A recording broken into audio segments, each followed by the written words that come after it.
So, if you've been on social media lately, you've definitely seen these videos blowing up everywhere. I'm talking about those celebrity reunion clips built around this movie trend that's taking over both long-form and short-form content. What these channels are doing is pretty simple, but incredibly effective. They take iconic movies and animate the cast so their original characters meet their modern-day selves. The execution is what makes it so compelling. The scenes are designed to feel emotional, cinematic, and instantly nostalgic. One of the biggest channels using this strategy is this channel called StarTap. If you scroll through their uploads, you'll see video after video pulling in hundreds of thousands and even millions of views. This one about Back to the Future has already crossed 3.7 million views. The Titanic one is sitting at 3.3 million, and that's in just 2 weeks. There's also a Home Alone video approaching 2 million views. Every single video they've dropped is simply blowing up, and that's not by accident. Most viewers already know these movies. They grew up with them, so they remember the characters and the scenes, which leads to an emotional connection. So the moment they see a familiar character meeting their modern-day self, it instantly grabs attention. It taps into nostalgia, curiosity, and that "I need to see this" feeling all at once, which is why the entire channel is already sitting at 15 million views from just 1 month of posting.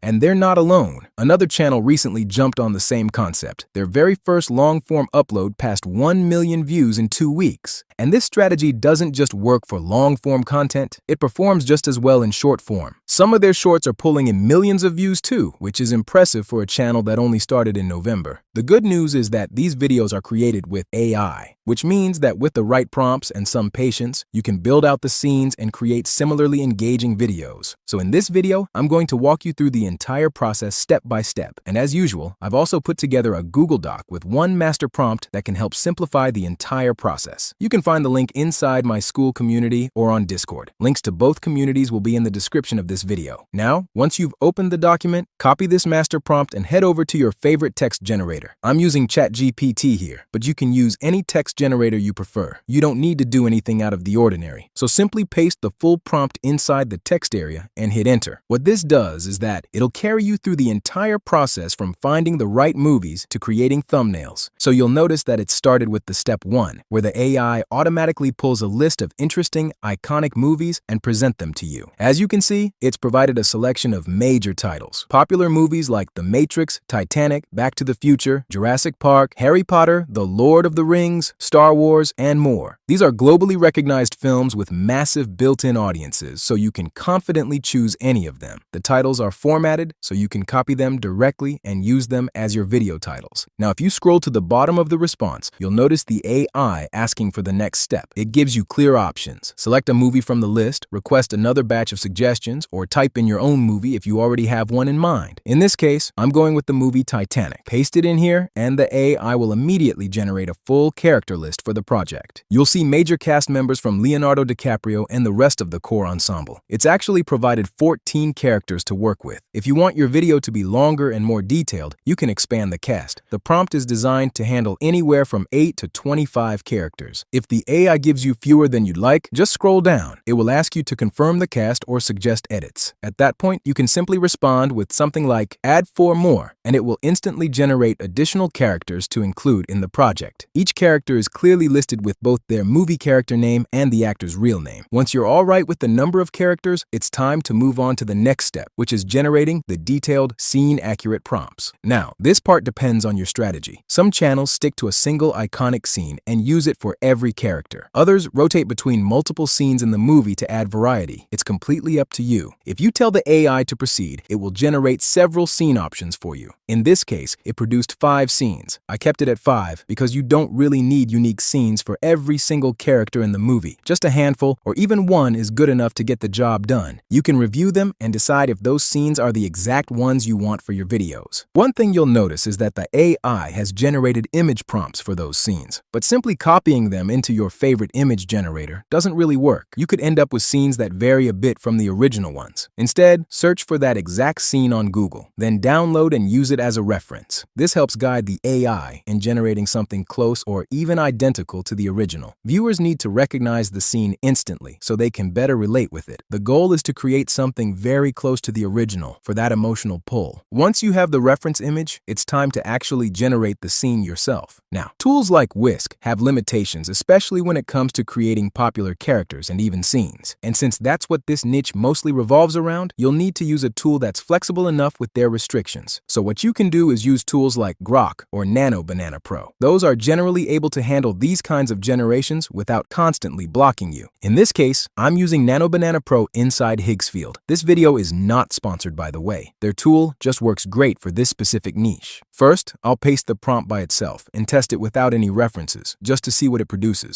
The result is surprisingly close to the original, except for a few details. Now, I'll add a reference image and generate it again. And as you can see, this version looks much closer to the real thing. This one of the ship's deck doesn't look bad as well. Repeat this process for as many additional scenes. You can even ask the AI to change the camera angle for the scene if you want. Once your images are ready, the next step is generating the character prompts. Again, go back to the text generation page and reply yes to the prompt at the bottom. The AI will generate 2 prompts per character, one for the solo version of the character inside the movie scene, and another with the same character and their modern-day version. To make sure the AI doesn't generate something random that looks nothing like the versions of the characters that you need, make sure you grab each character's image from Google. Obviously, one for the film version and another for the modern-day one. Now, inside Higgsfield, add your chosen scene as a reference, then upload the character reference image. In this case, I'm adding an image of Jack. After that, paste in the younger character prompt that the AI generated, and you should have something nice like this. Pick the one that matches best exactly what you want, and then move on to the next part, which involves both versions in the same scene. Go back and copy the second prompt. Paste it into your image generator and upload a recent image of the actor as your second reference. The prompts that the AI generated uses then and now to reference the characters. Simply generating the image with that can leave you with random results like this. As you can see, this one looks great, but the others aren't too good. This one created a then versus now thumbnail style. This other one has the modern version of the character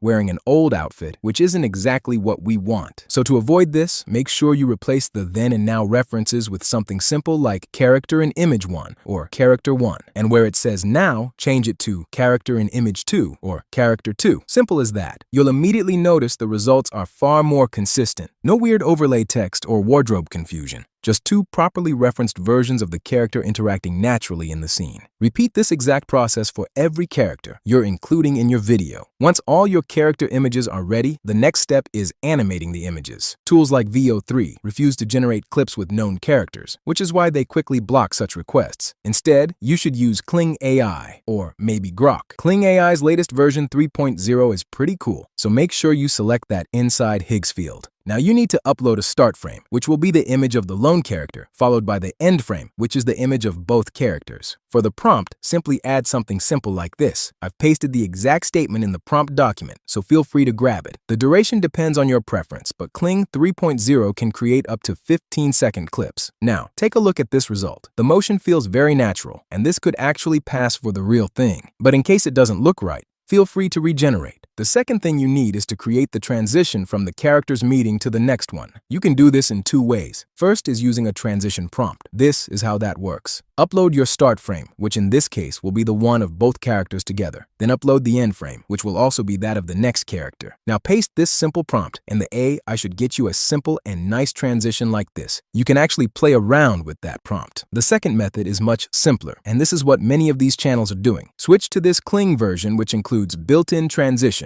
Look for seamless transition and select that. No need to add any prompts, just the start and end frames are good enough. It'll create a smooth flow between the 2 scenes like this. The rest is just repeating this process till all your clips are ready, before moving on to the final part, which is putting everything together to make your full video. Import all your clips inside CapCut and arrange them on the timeline in order. Start with the solo character shot followed by the transition. If your transition feels too slow, click on that specific clip and increase the speed. Continue arranging the rest of your clips the same way. Once that's done, look for a filter that you like and apply it to the entire project. Some clips might include audio, depending on your generation settings. So, in case you forgot to disable audio and there's unwanted sound, select all the clips, go to audio, and lower the volume all the way down to -infinity. That removes any background noise or random sound effects instantly. Finally, you can add your background music. Grab something from your preferred royalty-free music library, or generate your own with AI. In this case, I created a simple one with AI. Import it, lower the volume so it's not too loud, trim it to match the video length, and add a subtle fade out at the end. Once that's done, your video is ready to export in your preferred resolution. The last step is the thumbnail. Go back to your text generator and scroll to the bottom. It will ask if you want a thumbnail prompt. Type yes, and it will generate one for you. The default thumbnail might focus on a single character, in this case, Jack. But at the bottom, it usually gives you options: an alternate focusing on another character, a dual selfie-style thumbnail, or even one featuring the full cast. Pick the direction that best fits your channel style. Upload your 2 character references again, and if needed, add the scene reference as well, like the staircase setting. Just like before, if you see then and now in the prompt, replace them with character 1 and character 2 to avoid any inconsistencies. Doesn't take long for your thumbnail to be ready. Now, when you're uploading these videos to YouTube, make sure you check the altered content option during the upload process. Because you're using AI-generated visuals of recognizable characters and actors, you need to properly disclose that the content has been digitally modified. This is especially important in this niche. If you don't label it correctly, you could run into policy issues later. So always mark altered content when uploading. Now, if you like this niche and want to check out other trending ones, check out these videos on your screen. Anyway, thank you and see you in the next one.